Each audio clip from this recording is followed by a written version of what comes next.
તો આ સાથે ધોધમાર વરસાદ ખાબકી રહ્યો છે। અલગ અલગ વિસ્તારોમાં અનેક જિલ્લાઓમાં ધોધમાર વરસાદ શરૂ થઈ ચૂક્યો છે। જૂનાગઢમાં તો જળબંબાકાર જેવી પરિસ્થિતિ જોવા મળી છે। જૂનાગઢમાં ધોધમાર વરસાદ પડ્યો છે। આ સાથે અનેક અંડરપાસ પણ બંધ કરવામાં આવ્યા છે। તો બીજી તરફ કેશોદમાં પણ અનરાધાર વરસાદ ખાબકી રહ્યો છે। નદીઓ અને ડેમ પણ ઓવરફ્લો થયા છે। નદી અને તળાવ છલકાયા છે।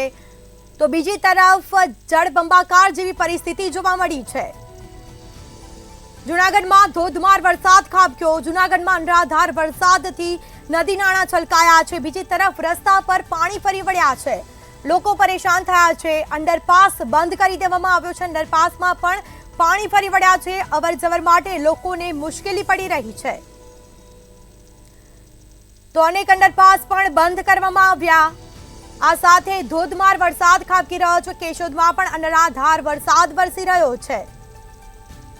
તો વધુ વિગતો સાથે સંવાદદાતા અમર બખાઈ આપણી સાથે લાઈવ જોડાઈ ગયા છે। જી, જૂનાગઢમાં જળબંબાકાર જેવી પરિસ્થિતિનું નિર્માણ થયું છે। ડેમ ઓવરફ્લો થયા છે। નદી નાળા છલકાયા છે। શું પરિસ્થિતિ?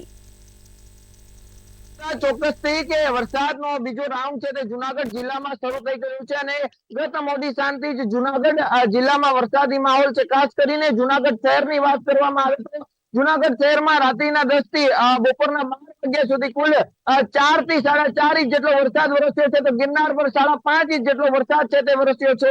હાલ જૂનાગઢ શહેરમાં છેલ્લા 15-20 મિનિટથી વરસાદે વિરામ લીધો છે, પરંતુ ફરી વરસાદ છે તે શરૂ થઈ રહ્યો છે। ખાસ કરીને જૂનાગઢ શહેરના જુદા જુદા વિસ્તારો છે ત્યાં પણ વરસાદી માહોલ છે। તો આ જે રેલવેનો અંડરપાસ છે ઝાંઝરા રોડનો તે પણ બંધ થયો છે, ત્યાં પણ પાણી ભરાયું છે। ઝાંઝરા રોડ પર પાણી ભરાયા હતા। અંડરપાસમાં તે હાલ પાણી ઓસરતા તે અંડરપાસ ખોલી દેવામાં આવ્યું છે। તો બીજી તરફ જોશીપરાનો જે અંડરપાસ છે ત્યાં પણ પાણી ભરાયું છે। ખાસ કરીને વાત કરવામાં આવે જિલ્લાની તો જૂનાગઢ જિલ્લામાં પણ સાર્વત્રિક મેઘમહેર છે। ગેર પંથક છે તે ફરી જળબંબાકાર છે તે થયું છે અને ગેર પંથકમાં જ્યાં જુઓ ત્યાં પાણી જ પાણી છે। વરસાદી આંકડાની વાત કરવામાં આવે રાત્રિના 10 થી બપોરના 12 સુધી તો માણાવદરમાં 42 મીમી એટલે કે 3.5 થી 2.5 થી 2 ઇંચ જેટલો વરસાદ છે। વંથલીમાં 157 મીમી એટલે કે 5 થી 6 ઇંચ જેટલો વરસાદ વંથલીમાં છે। જૂનાગઢમાં પણ 4 ઇંચ વરસાદ છે। ભેસાણમાં પણ 2 થી 2.5 ઇંચ વરસાદ વરસ્યો છે। વિસાવદરમાં 2 ઇંચ વરસાદ છે। મેંદેડા, કેશોદ અને માંગરોળ, માળિયા સહિતના પંથક જળબંબાકાર છે। સૌથી વધુ જૂનાગઢ જિલ્લાનો વરસાદ છે તે કેશોદ પંથકમાં પડ્યો છે અને ત્યાં 167 મીમી વરસાદ છે તે આ પંથકમાં પડ્યો છે। એટલે ચોક્કસથી કહી શકાય કે ગેર પંથક હાલ જળબંબાકાર થયું છે અને જ્યાં જુઓ ત્યાં પાણી જ પાણી છે। જ્યારે આ વરસાદે વિરામ લીધો છે એટલે પાણી ઓસરી રહ્યા છે, પરંતુ ફરી જો વરસાદ ની બેટિંગ શરૂ થશે તો પાણી છે તે ફરી ભરાવાની શક્યતા છે અને જે ગેર પંથક છે તે જળબંબાકાર બન્યું છે। ખાસ કરીને ગેર પંથકના વાત કરવામાં આવે તો કેશોદનું મુળિયાસા ગામ બેટમાં ફેરવાયું છે।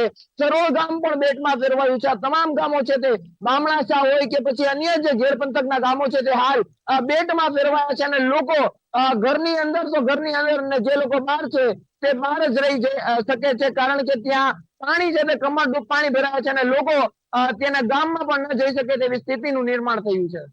જી બિલકુલથી તમામ જાણકારી આપવા બદલ આપનો આભાર। તો જૂનાગઢમાં જળબંબાકાર જેવી પરિસ્થિતિ જોવા મળી છે। જૂનાગઢમાં ધોધમાર વરસાદ ખાબક્યો છે। બીજી તરફ ડેમ ઓવરફ્લો થયા છે, તળાવો છલકાયા છે, અનેક અંડરપાસ પણ બંધ કરવામાં આવ્યા છે।